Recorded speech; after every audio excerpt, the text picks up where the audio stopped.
no payment on call. Watching each Thursday night at this time will be good for The Mutual Broadcasting System and its affiliated stations.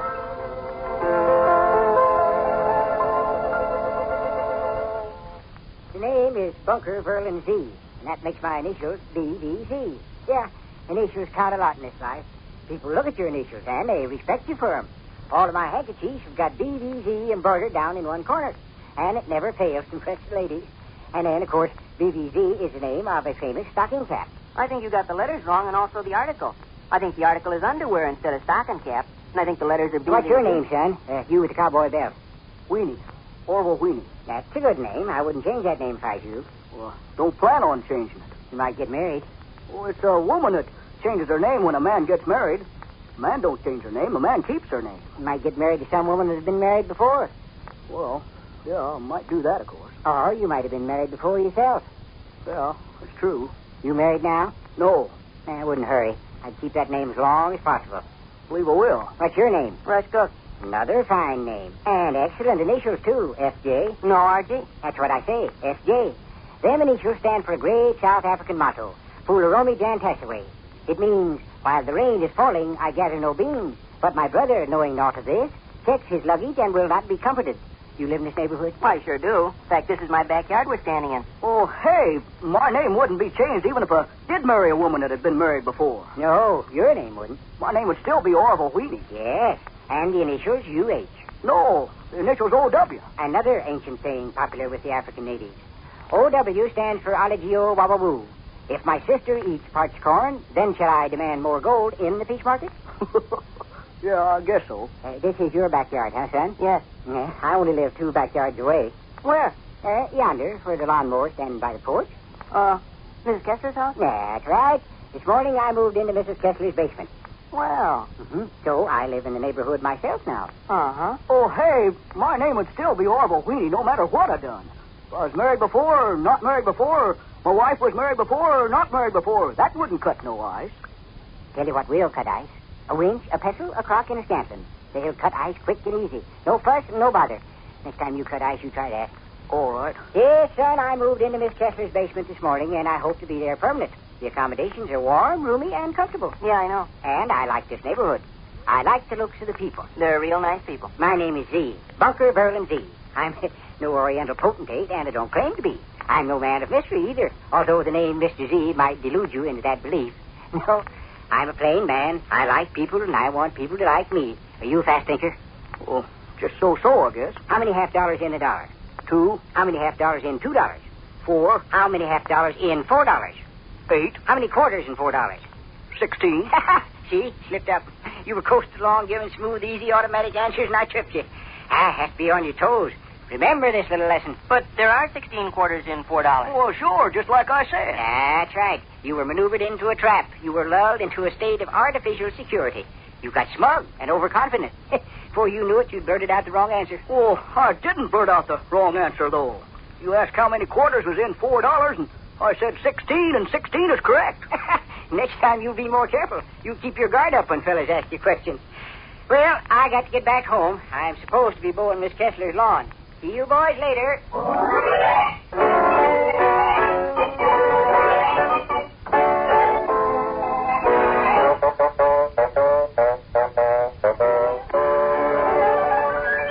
Say, who's this character? Let's step into Sade's sunny kitchen and see if we can get some information. Sade and Mrs. Kessler are both on deck, and the ladies seem to be discussing the very matter that interests us. Listen. Oh, you're fooling, ain't you, Miss Kessler? He's not really a mystery man. Well, his name is Mr. Z. Don't Mr. Z sound like an alias for Mr. X? Well. Pretty cute joke for a cottonhead like me. Yes. No, but he's mystery man enough. He comes to my door and asks if I don't want him to clean up my lawn for 75 cents. And I say, sure, go ahead. And pretty soon he's made a deal to move into my basement. Well, the way you've got your basement fixed up like a flat and all, I don't blame him for wanting to move in. It is nice. I bet he went down in the furnace room to bring up the lawnmower and saw what a pretty little layout you had and then began talking business. That's exactly the way it was. Well... He asked me if the place was occupied, and I said no. I only used it when my daughter Geraldine and her family visited. And he asked if I'd be interested in renting. And I said that all depended. And in a minute we were talking price, And in another minute, the whole thing was finished. Well, So now I got Mr. Bunker VZ living in my basement. he looks like an awful clean, neat old gentleman. You seen him? Sure. I happened to glance out my pantry window a while ago, and he was standing beside the garbage box chatting with Rush and Orville Whitney. Leather necktie, yellow shoes, pink elastics to hold up his shirt sleeves. That's the fella. I don't guess I was very businesslike in my arrangements with him. Didn't ask for any references, and he didn't inquire where he was from or what his connections were. I was impressed by his neat appearance and the careful way he examined the basement. And when he handed me over a month's rent and crisp bills and waited for me to write out a receipt... Excuse me, Miss Kessler, but can I bother you a minute? This is Mr. Z. Oh, this must be the fellow. It is. Yes, Mr. Z. Yes, well, I was chatting with the mailman, and he said he happened to notice you entered his house, so I took the liberty of seeking you out in order to ask a question. Yes, of course. The galvanized rainwater spout on the east side of the back porch is all out of plumb. I wondered if you owned a block and tackle. Mr. Z, I want you to meet my neighbor, Mrs. Gook. Mrs. Gook, I'd like to present the gentleman who's moved in my basement, Mr. Z. Well, how do you do, Mr. Z? How do you do, ma'am? I believe I had the pleasure of making the acquaintance of your son out in the yard a while ago. Yes, I noticed you chatting. Excellent boy and very well informed. Say, well informed. In fact, he quoted me several famous sayings popular in South Africa. Oh, really? Well, that sounds a little smart-alecky of him. No, not at all. Well, I'd like to welcome you to the neighborhood, Mr. Z. Well, thank you. I like this neighborhood, and I'm anxious to be a part of it. I like work, and I like brains. Industry and intelligence. There we have the two greatest things on the face of the earth. Think of a card. Beg pardon? Think of a playing card. Any playing card. 7 of clubs? Correct. Oh, how you mean, correct? You successfully thought of the card I was thinking of. I did. That took brains. Well, I certainly didn't use any. I said the first thing that's come into my head. Spontaneous intelligence is your gift, Mrs. Gook. Oh, I got spontaneous intelligence. So I see. Well, I wonder if it's something new or something I've had all along. Well, as long as you've got it, I wouldn't inquire too closely into it. Oh, maybe you're right. Hey, think of another card, Miss Gook. 9 of hearts. Correct? You were thinking of that also? Yes. Think of another card. Ace of diamonds. Correct. Think of another. Queen of spades. Correct. Now think of 3. 10 of hearts, 3 of hearts, and Jack of clubs. Correct. Now think of 12. Oh, ish, Mr. Z. You don't enjoy this, Miss Gook? Oh, I enjoy it, all right. Yeah, I could do it all day. In fact, I did do it all day one time. No, Mrs. Gook, I think I'm going to like this neighborhood. Industry and intelligence. Them are the things that count in life. I say, I think hard and I work hard. Ideas and effort. They are the factors that count. What did Pernicius of Persia say to King Cletus of Copenhagen? Oh, gee, I don't know. He said, the muffled trumpets of antiquity are feeble, and the yellow nightingale stammers near my uncle. Let the left-handed ones leap, ere the candied apricots stain the prisms of Peru. You're quite a scholar, Mr. Z. The tray of diamonds. What? You asked me to think of a card? I didn't say anything about any cards. I know you didn't, and it's just a test to see if you was listening. What was it you come over here after? Did you say there was something wrong with one of the rainwater spouts? Yes. The galvanized rainwater spout on the east side of the back porch is all out of plumb. I need a block and tackle to fix it. I don't own any block and tackle. Perhaps I can borrow one someplace. I don't remember anything being wrong with that rainwater spout. Glance out the window here and you can see for yourself. I will. Do you own a block and tackle, Miss Gook? No, I'm afraid we don't. I expect I could make out with a winch, a pestle, a crock, and a scantlin. We don't own any of those things either. Some people don't. I don't myself. It's the percentage, I guess. Yes, I suppose. I don't see anything wrong with that rainwater spout. It is out of plumb. What's that mean? It's not true. It's not hanging straight up and down. It is outside the polar meridian by at least 0.2 of a degree. Does that hurt anything? No, don't hurt anything. The rainwater can run through it all right, can't it? Sure. Then why all the fuss? It is sloppy to have a rainwater spout 0.2 of a degree outside the polar meridian. What's all that stuff cluttering up my yard? Where? I say where? I see the lawnmower, the sprinkling can, the garden fork, the hedge clippers, and the hose. I brought 'em up from the basement. Why? Well, you seen me bring up the lawnmower. Sure, and I see you only mowed one mow. You pushed the lawnmower from the porch steps to the cistern lid, about 2 feet, and left it there. The grass was too tough to cut this late in the season. I went down cellar to bring up the sprinkling can. Yes, I see it sitting there. The sprinkling can was too slow and tedious. So you went and brought up the hose. Sure. How did it work? Not very good, I guess. Don't see any water or dampness. It never worked at all. I couldn't get it attached to the faucet at the side of the house there. Why not? I hit that faucet a lick with my monkey wrench to screw the threads on good and tight, and she busted. What busted? The faucet. The whole works come off. I see the garden fork is leaning against the steps. Did you decide to dig some garden in the middle of October? I saw that garden fork down in the furnace room, and I noticed the tines was all caked with mud, so I brought it outdoors to clean it. You cleaned one time. Huh? You only cleaned one time. I can see it from here.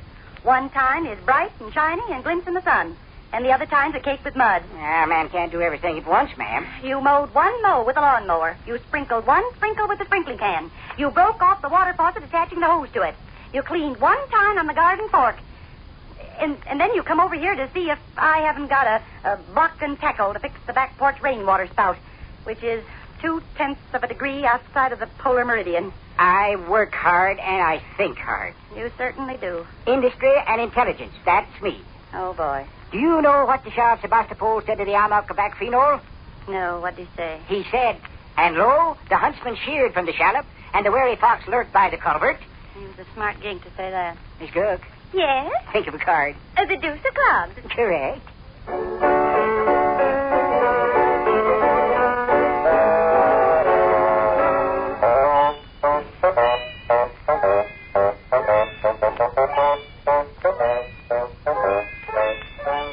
Well, sir, the noonday meal is just over at the small house halfway up in the next block. Now, we find Mr. and Mrs. Victor Gook and young Mr. Rush Gook lingering at the table.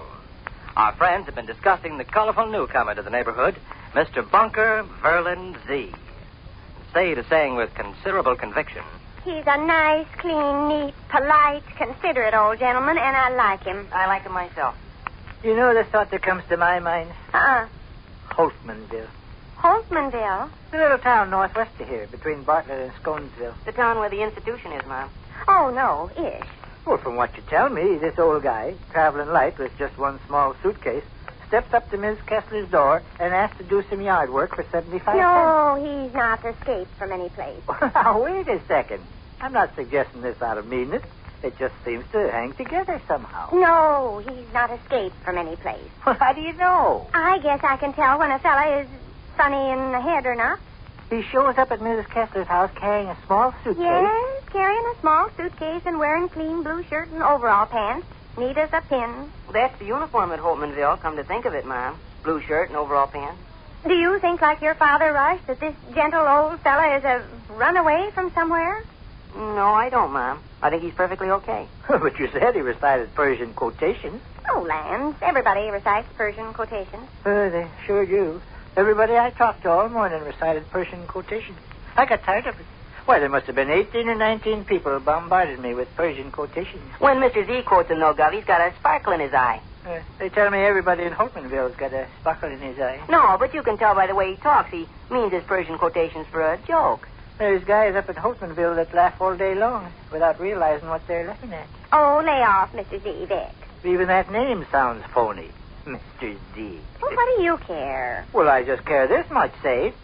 Here we have an old guy that appears out of nowhere and rents Mrs. Kessler's basement. He doesn't furnish any reference, and he doesn't hand out any information about his connections, and then spouts Persian quotations, and starts to mow the yard and only mows one mow, and then complains about the rainwater pipe on the back porch that isn't parallel with the North Pole. Well, what do you want to do about it? It's not any business of ours who Miss Kessler rents her basement to. We wouldn't want Mrs. Kessler to come to any harm, would we? Well, no, but... See what I mean? Well, what would you do? Well, I'd telephone Chief of Police Cullerson and ask him to contact Holtmanville. And find out if anybody's missing, huh, Gov? Yeah, that's it, Pete. He bandaged little Charlie Husher's dog's paw this morning. What? Little Charlie Husher's dog, Ernie, cut his paw this morning, and Mr. Z fixed it as good as a doctor would fix it. He got iodine and gauze and bandage and even a leather thong like a stocking to keep the bandage clean. That's why I stick up for him. Uh-huh. That's the kind of a thing he'd do. You can see stuff like that in him. And that Persian quotation garbage, he just whips that out to tease people. Well, hey, now, guys. Quit treating me like the villain torturing the hero. I'm only suggesting getting in touch with Chief of Police Cullerson because I think it's a wise precaution.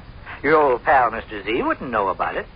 Unless, of course, the authorities in Holtmanville are interested in him. Vic, it's not very frequently I'm so positive about a thing I'd bet $2 on it. But here's one time I'll put up $2. Well, keep your money in your pocket. I don't want any bet. Anyway, I think you'd win. Look, are you in the kitchen? I don't like to interrupt you folks at mealtime, but I thought you might let me use your telephone a minute. Hey, is this the fella? Yes. Come in, Mr. Z. Yeah, all right. We won't have any cracks, of course. Cracks? smart stuff, insinuations. Kiddo, you know better than that. Yes, well, like I say, I hate to interrupt folks at mealtime, but I wanted to run a telephone test.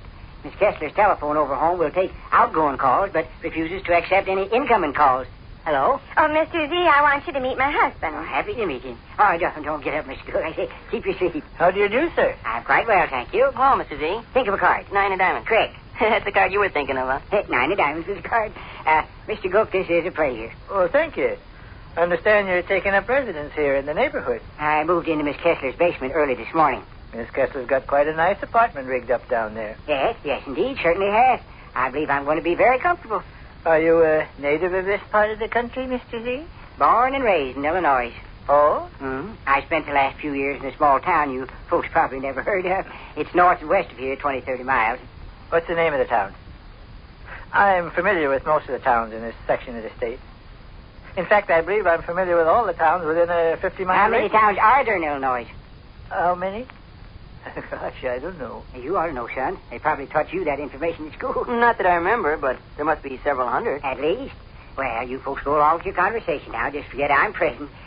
Miss Cook, you don't object to me running this telephone test. Oh, not the slightest bit. Miss Kessler's telephone takes outgoing calls, but it refuses to accept incoming calls. Uh-huh. I thought I'd check up on it. Sure.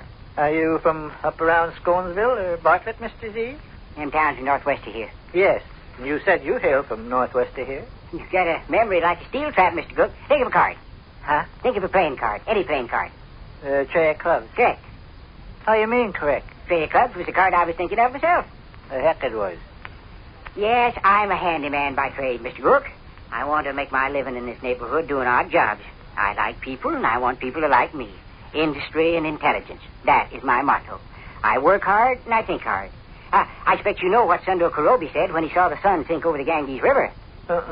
Salt and pepper I desire, and may the meat on the duckling never fail to gratify the appetite of my uncle. That's pretty cute of him. Yes.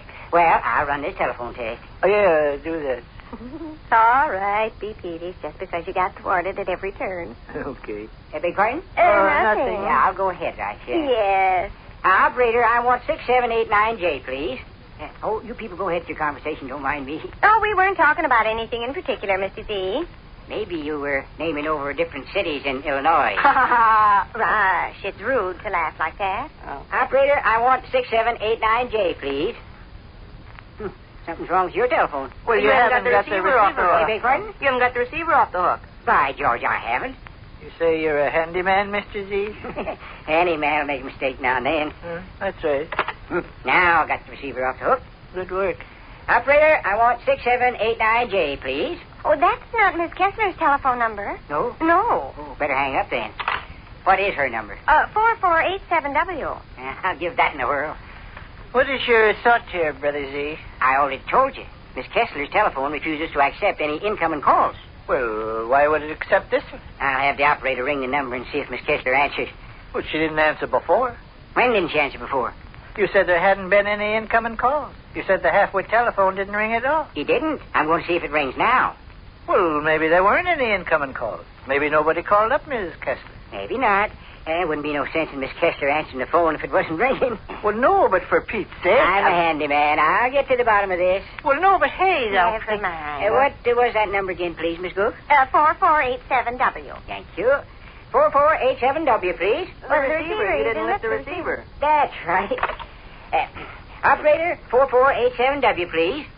Now we'll snake out the trouble. Yeah, sure, you bet. Hi, Miss Kaiser, lady. Miss Cook, is Mrs. Z in your kitchen? Miss Kessler. Oh, yes, Miss Kessler. Come on out. Sounds like my landlady. It is. That's a sweet voice. Yeah? No, guess I was right. How could there be any end? Yes, indeed. Nobody's home. Good. Oh, here you are, Mrs. Z. Afternoon, Miss Kessler. Hello, Miss Hello. Kessler. Mr. Z is testing the telephone. It's just like I said, Miss Kessler. She refuses to accept any incoming calls. Nobody answers. Nobody's there to answer. Wait a minute. I'm waiting for you to answer. Sure you are. Oh, you can't answer. You're over here. That's right. Situation's impossible. I'll hang up. Well, if you ask me, I'd say the situation is more impossible than first meets the eye. I'd say the situation. I'll go over and listen, Miss Kessler. Go over and listen for the telephone? Sure. But it's not ringing. You can't tell that from clear over here. Why would it be ringing? I gave the young lady operator the number. Yes, but you hung up the receiver. By George, so I did. I'll take down the receiver and give the young lady operator the number all over again. But then you won't be able to listen and see if the phone rings. I'll go stand on the front porch. Whose front porch? Miss Kessler's front porch. Well, you can't stand on Miss Kessler's front porch and be here in our kitchen at one and the same time. No, I can't. Listen, my friends, you'll have me talking to myself directly if we don't quit And this Miss till Kessler, after- you give the young lady operator the number. I say, you give the young lady operator the number, and I'll go stand on your front porch and see if the telephone rings. That's got it. Now we're straightened out. Sure. You got the plan clear in your head, Miss Kessler? Yes. Now, I'll be on my way then. Be back in just a couple of minutes. All right. Are you from up around Sconesville and Bartlett, Mr. Gook? No, I'm not. Think of a card. Lieutenant Spade. Correct. Mrs. Gook, I put him up to all this telephone business on purpose. Yes? To get him out of the way a little bit. Well, how you mean? Well, I thought I ought to call that institution in Holtmanville just to make sure. Oh? I put the call through from my house and asked him to report back to your telephone number. Well, I expect you know what you're doing, Miss Kessler, and I suppose you're wise, but I can't forget little Charlie Husher's dog this morning with his injured paw, and how gently he was treated, and how grateful he was.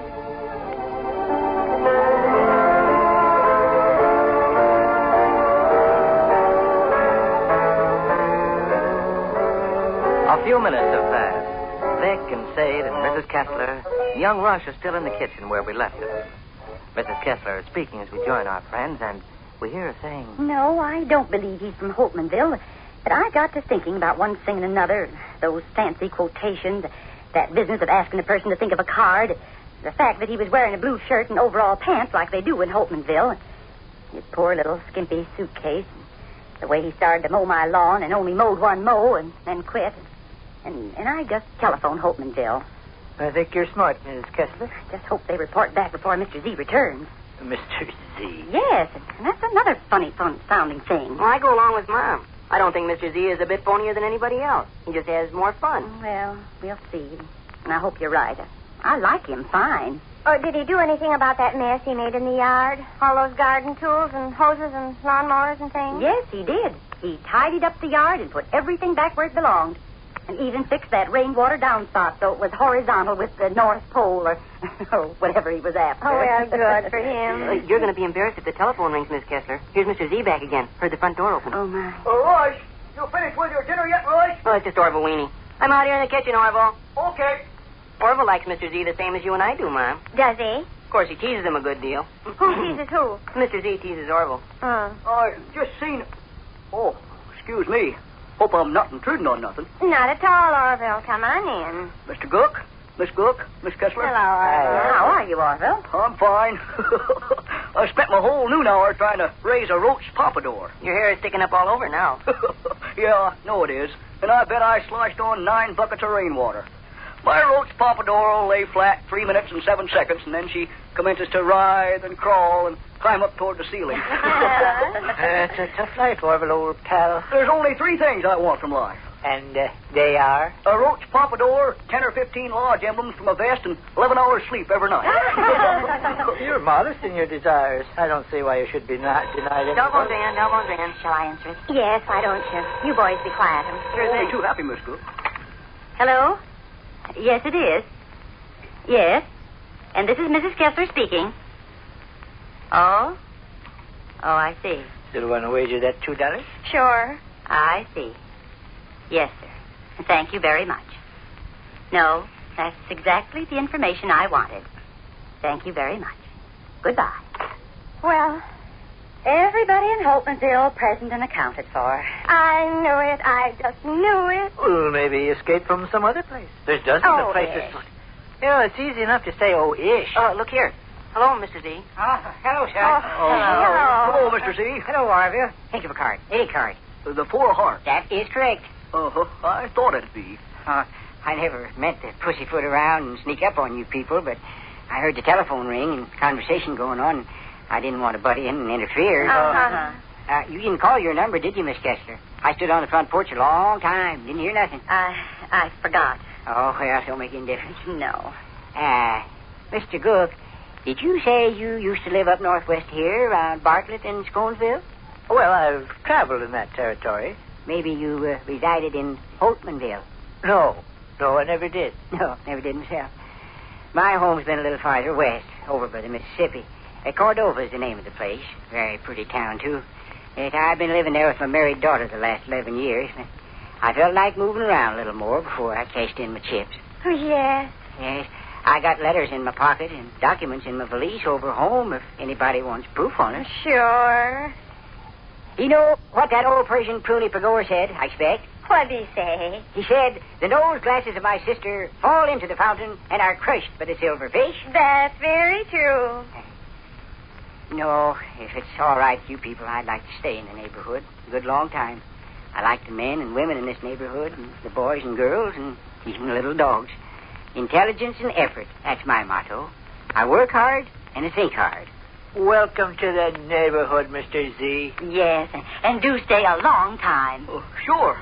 Stick around. Mr. Z, think of a card. Any card. A queen of diamonds. Correct. Is that the card you were thinking of? That's the card I'm thinking of.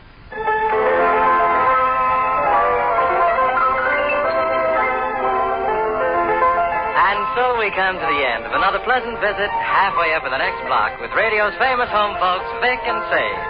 Brought to you each Thursday night, this time with the good wishes of the Mutual Network. Vic and Sade is written by Paul Reimer, directed by Roy Windsor. This is Guy Wallace speaking.